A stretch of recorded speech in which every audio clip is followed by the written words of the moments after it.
It's acceptable for this government to not obey the law.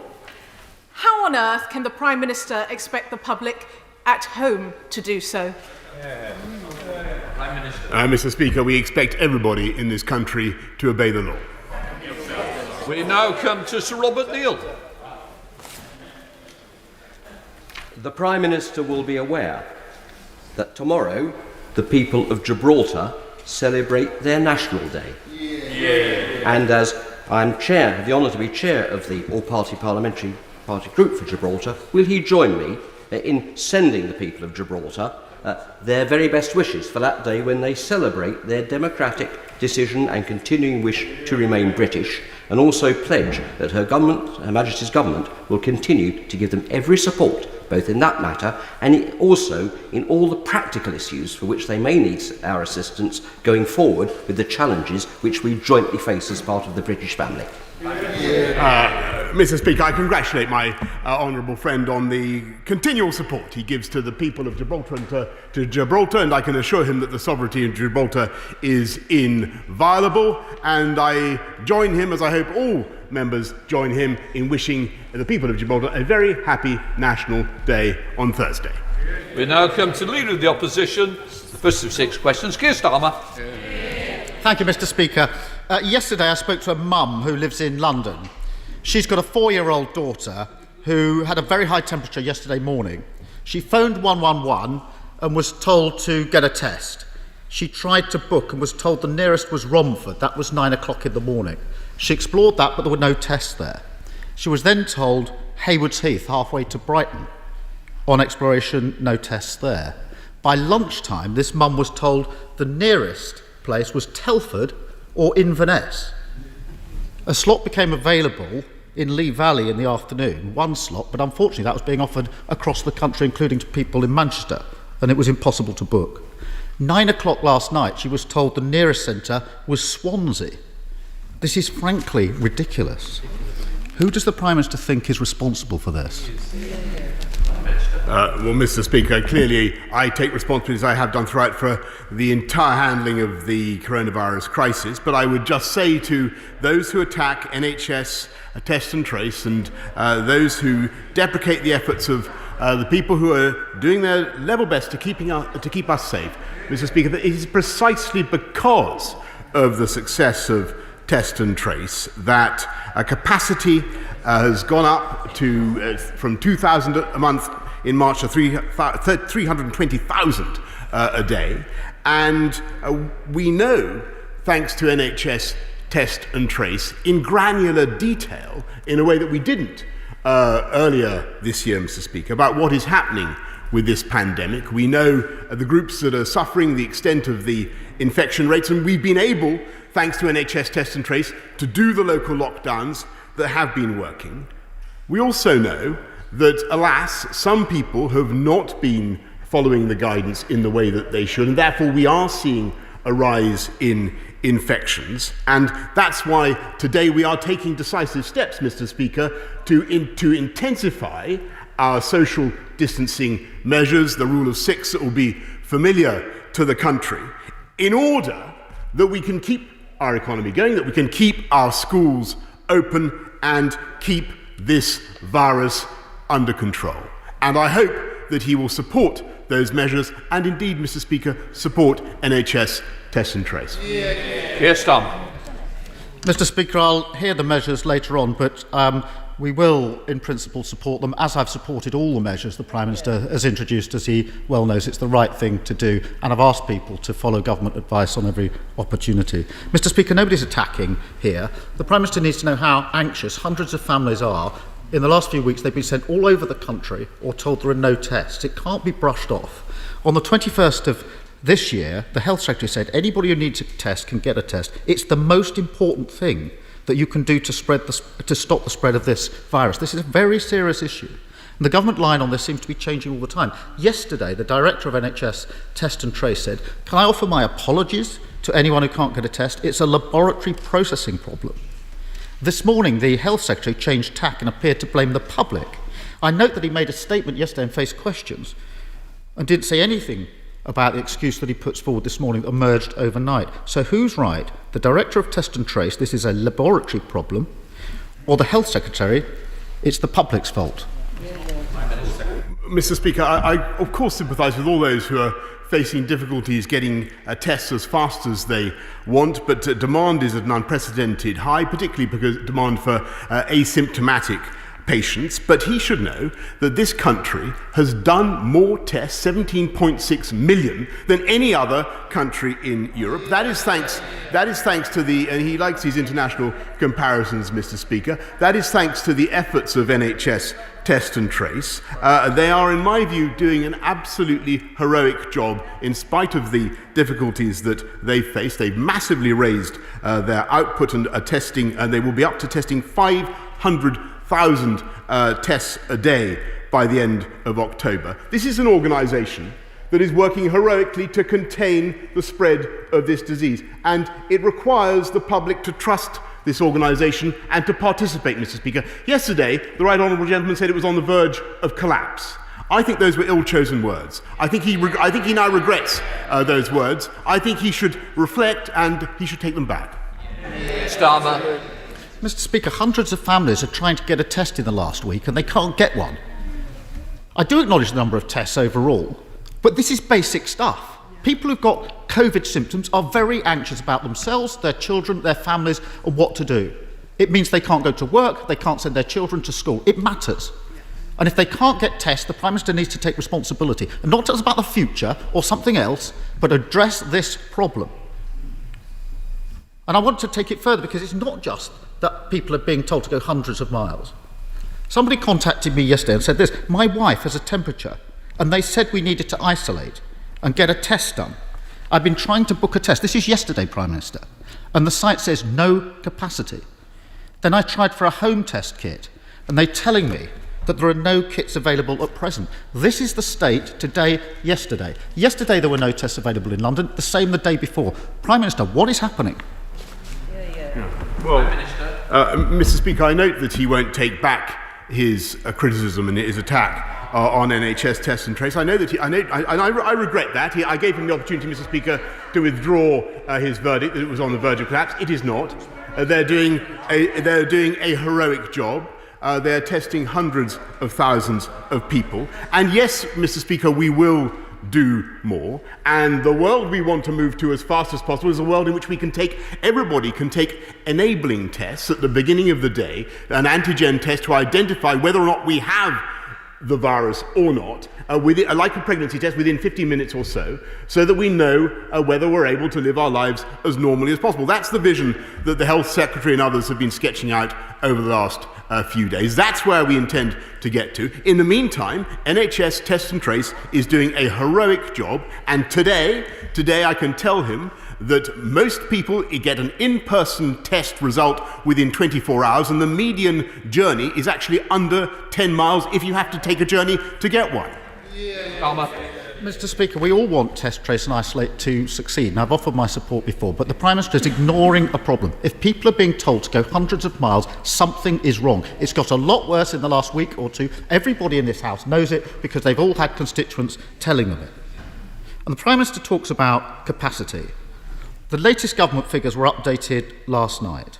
They show that on average, 75,000 tests are not being used every day. If there's 75,000 that are not being used, why yesterday were people being told to go hundreds of miles for a test? Why yesterday were people being told there's no capacity?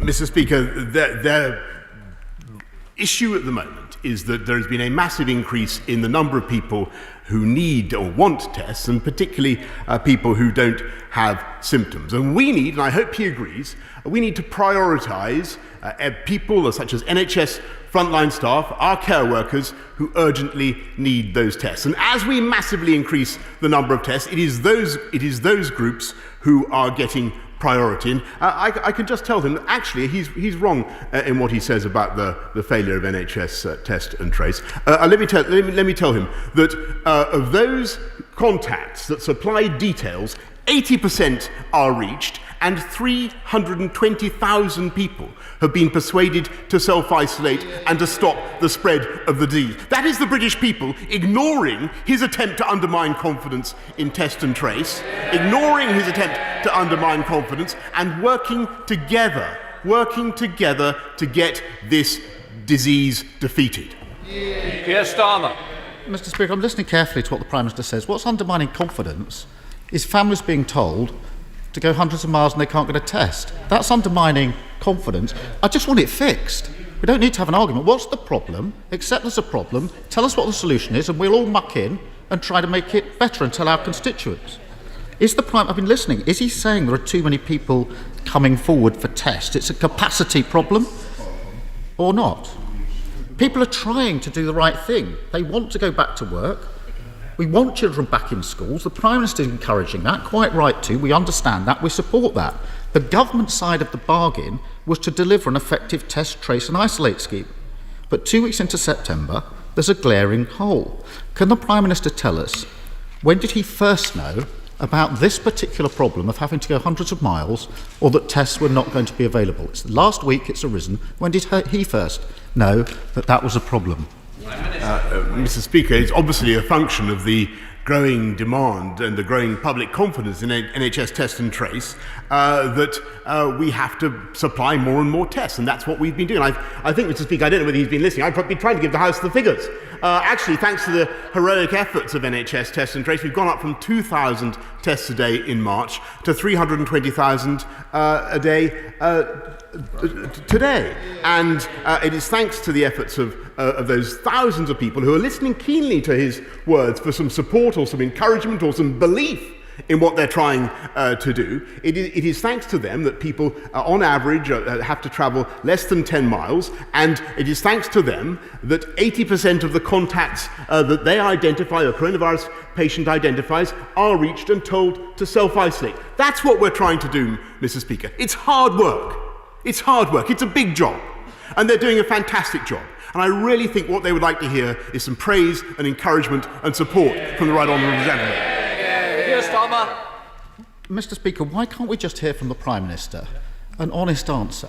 If he stood at the dispatch box and said, I know something's gone wrong in the last couple of weeks, we've been getting hundreds of examples of people being sent all over the place or being told there's no test, I've looked into it, I've worked out what the problem is, here's my plan, people might be reassured. But as ever, he pretends the problem isn't there. The infection rate is rising. This is the very point we need a functioning testing regime. But far from the world-beating system we were promised, the government can't even get the basics right. The government is lurching from crisis to crisis. It still lacks even basic incompetence. This is what's holding... It lacks competence. Yes, Prime Minister, it lacks competence. This is what's holding Britain back. So my final question is this. When is this problem with test, trace and isolate going to be fixed? Mr. Speaker, I think he was on the money when he said that this government lacked incompetence. And if I can just say to him that we are working flat out to address all the issues confronting us today, including trying to get the infection rate down. And we are getting on, Mr. Speaker, with taking the tough decisions, making the tough calls that will take this country forward. When it came to saying schools were safe, he was silent because he didn't want to offend his union bosses. And when left-wing anarchists, Mr. Speaker, tried to destroy the freedom of the press, he was silent because for some reason he didn't want to offend crusty left-wing anarchists. And when it comes, by the way, to sticking up for our UK internal market, Mr. Speaker, and for delivering on the will of the British people, one of the most important issues facing us today, he is totally silent on this bill that obsesses the rest of his backbenchers. He's totally silent. Great ox, once again, has stood on his tongue. He has nothing at all to say about that subject today because he doesn't want to offend the huge number of his backbenchers who want to overturn the verdict of the people and take us back into the EU, which is, of course, what he wants to do himself. This government gets on and takes the tough decisions on behalf of the British people, delivering thousands of jobs through our Kickstart scheme, a record-breaking investment in affordable housing, £12 billion affordable housing programme, and getting on with all our work working with the British people and working with the right honourable gentleman, if he would only do so, to get coronavirus defeated and to take our country forward. We take the tough calls. All he does is sit on the sidelines and carp, Mr. Speaker. Thank you, Mr. Speaker. The work of the Armed Forces, and especially 103 Battalion of the Royal Electrical and Mechanical Engineers in Northampton, in logistical support of the NHS, councils and volunteers during the lockdown, was truly inspirational. Will my right honourable friend join with me in thanking them and in recognising the importance to the town of the Clare Street Barracks now and into the future? Of course, I thank my honourable friend, and I indeed recognise the importance of the Clare Street Barracks, and indeed I salute the work of the entire armed services in what they've done across the whole of our United Kingdom to help us fight coronavirus. We come to the Leader of the SNP, Ian Blackford. Thank you, Mr. Speaker. Shortly, this government will publish its internal market proposals. I've seen them. It is nothing short of an attack on Scotland's Parliament and an affront to the people of Scotland. As we've already heard, this legislation breaks international law, but it also breaks domestic law. The Prime Minister and his friends, a parcel of rogues, are creating a rogue state, one where the rule of law does not apply. Why does the Prime Minister think that he and his friends are above the law?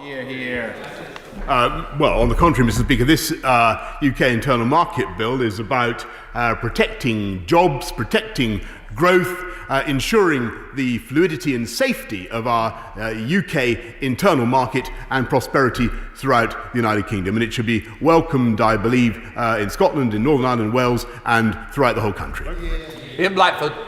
Well, of course, we saw the Prime Minister breaking the law last year of the prorogation of Parliament. We've seen the behaviour of Dominic Cummings, and we know that this government's prepared to break its international obligations. And what the Prime Minister said is complete rubbish, and the Prime Minister knows it. His own white paper was clear that state aid is going to be grabbed back from Scotland and handed to Westminster. Mr. Speaker, if the Prime Minister won't listen to the Scottish Government, will he listen to the NFU Scotland President, who warned that the proposals limit the devolved administrations, the Commons Constitutional Affairs Committee that warned it will create new reservations in areas of devolved competence, and the General Teaching Council for Scotland that warned that it undermines devolved education functions? That, Mr. Speaker, is the reality.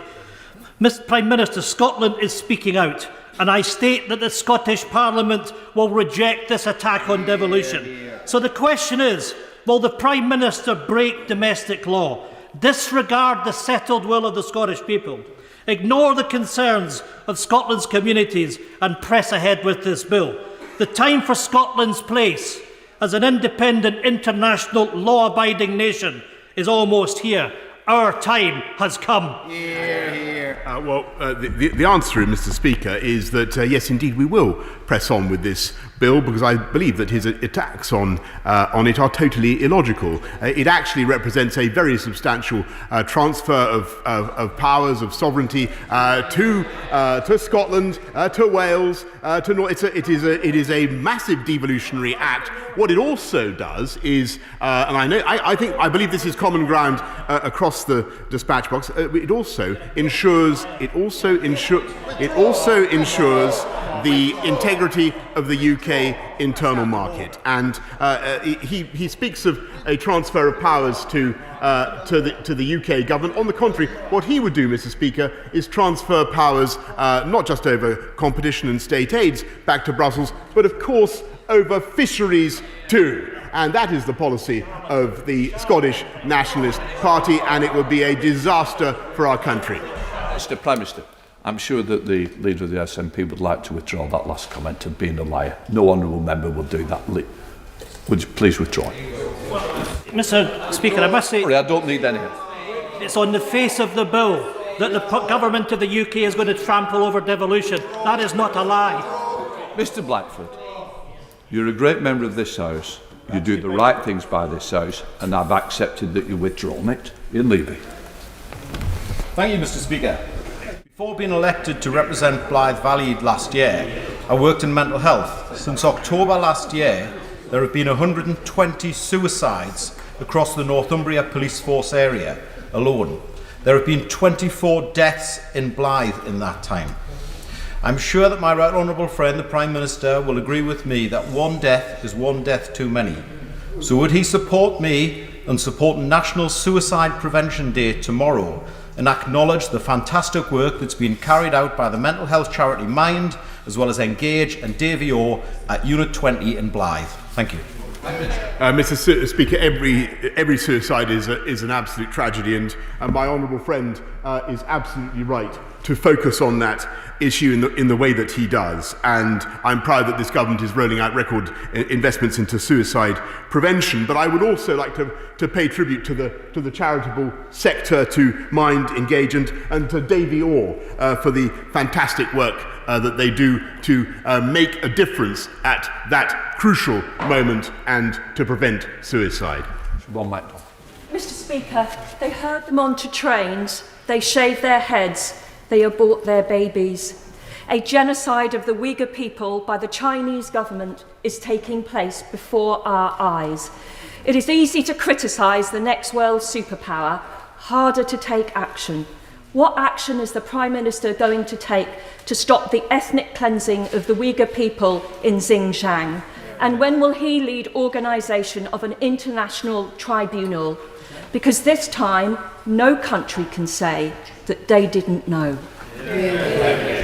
Well, Mr. Speaker, she is entirely right to draw attention to the plight of the Uyghurs, as both I and the Foreign Secretary have done ourselves, and we raise these concerns directly with the Chinese authorities, and will continue to do so in the G20, at the UN, and in every other context.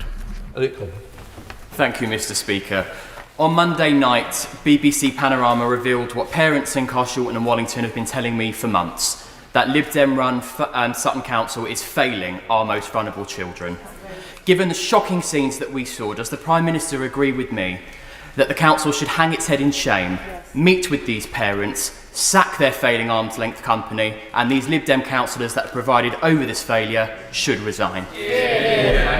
Well, Mr. Speaker, I thank my honourable friend. I understand that the council concerned has acknowledged the failures and the improvements that are needed. And we are, for our part, we are reviewing the oversight of special educational needs schools, and we will be commissioning a new round of inspections, both by Ofsted and the CQC. And I'm happy to write further to my honourable friend about that issue. David Linden.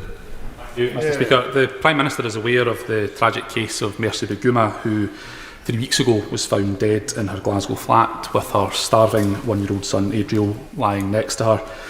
Thankfully, little Adriel has made a recovery and was running around my constituency office on Friday when his father Eric came to meet me.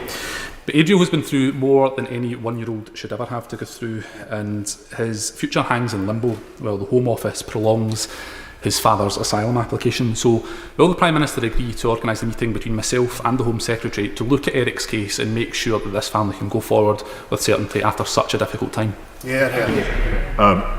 I thank the honourable gentleman. I can tell him that I know that the whole House will join with me in sending our deepest condolences to the family and friends of Mercy Buguma, and we take very seriously the well-being of all those in the asylum system, and I can assure him that the relevant minister will be taking up that particular case with him. We're heading up Chambersham with Dame Cheryl Gillen. Dame Cheryl. Thank you, Mr. Speaker. The Prime Minister knows very well I have an 11-year track record of opposing HS2, not least because of the environmental damage it is causing, and have expressed my support for peaceful environmental campaigns against this costly project. Regrettably, the actions of Extinction Rebellion, who've glued themselves to trains and now tried to interfere with the freedom of the press, have tarnished the reputation of peaceful environmental protesters. Will my right honourable friend tell me what options he's considering to ensure, rather than offering encouragement to lawbreakers, this unacceptable behaviour and attacks on our democratic freedoms can be prevented from happening again, and the integrity of peaceful campaigners is not impugned? Well, Mr. Speaker, I draw a sharp distinction and contrast between the civilised approach of my right honourable friend to environmental protest and that taken by those who tried in vain to frustrate the freedom of the press. And again, I must say I was struck by the silence of the right honourable gentleman opposite when he had an opportunity to condemn. To answer her point directly, I do think it is important now, given the weight of the economic interests that were under threat and the threat to the freedom of the press, that we look at what we can do under public order and indeed under the law on nuisance, and that is what we will do. Thank you, Mr. Speaker. Yesterday, the Health Secretary said, and I quote, "We have the largest testing system imaginable." Yet in my constituency of Jarrow, which is one of the government's areas of concern, people are struggling to get a COVID test. This isn't criticism or an attack of our NHS, but it's months since the Prime Minister promised us all a world-leading test, track and trace system. So I ask him, where is it?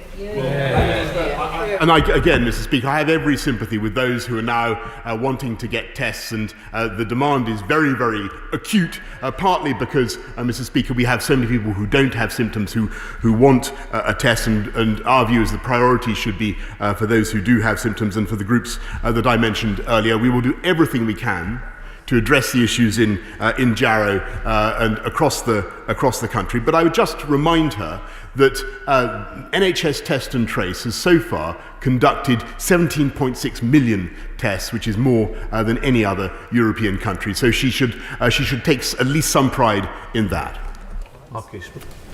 Thank you, Mr. Speaker.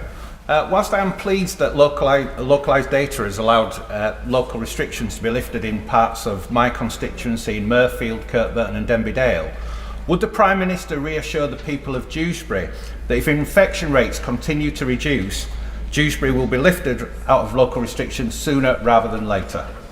Well, thank you, my Honourable, indeed, and I thank the people of Dewsbury for their fortitude in doing what they've done, the local action that they're taking to defeat the virus, and of course, as soon as we see results in the case of a local lockdown, we do take that area out of lockdown. I have no doubt the same will happen in Dewsbury and elsewhere.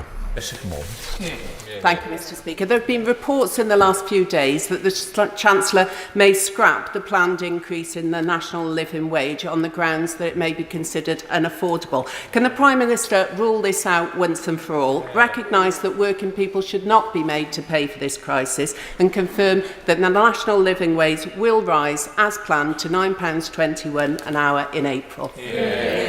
Mr. Speaker, it was this government that introduced the living wage, and I'm proud that we have so far delivered a record increase in the living wage and supported families throughout the crisis, not just with the living wage, but of course with a huge £160 billion package of support. This is a government that puts its arms around the people of the country and helps them through tough times.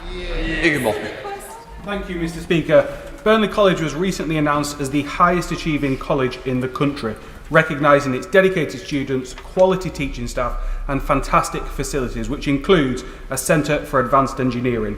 And as a result, the college has experienced strong year-on-year growth in admissions.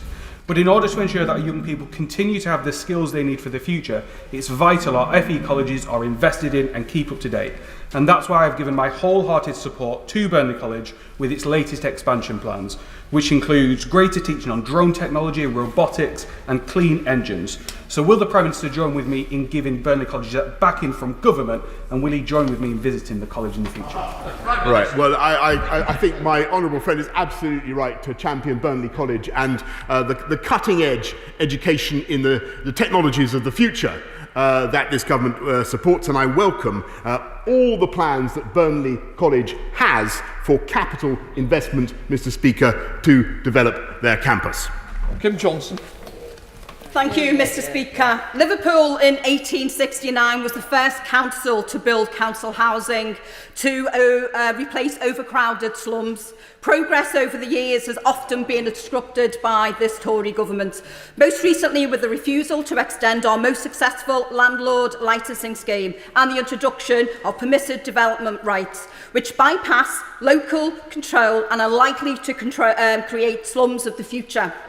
Will the Prime Minister give a straight answer and commit to withdraw these plans and return control back to local communities and prevent return to the 1860s? Thank you.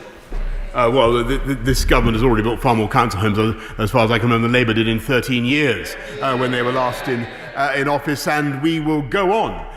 You've just heard, Mr. Speaker, about the huge £12 billion investment in affordable homes that we're making this week, and we will deliver beautiful new homes across the country, building on brownfield sites in a way that is affordable and helps young people onto the housing ladder in the way that they need, either through affordable rent or through part buy, part rent schemes, which are immensely attractive, and that's the way forward for our country.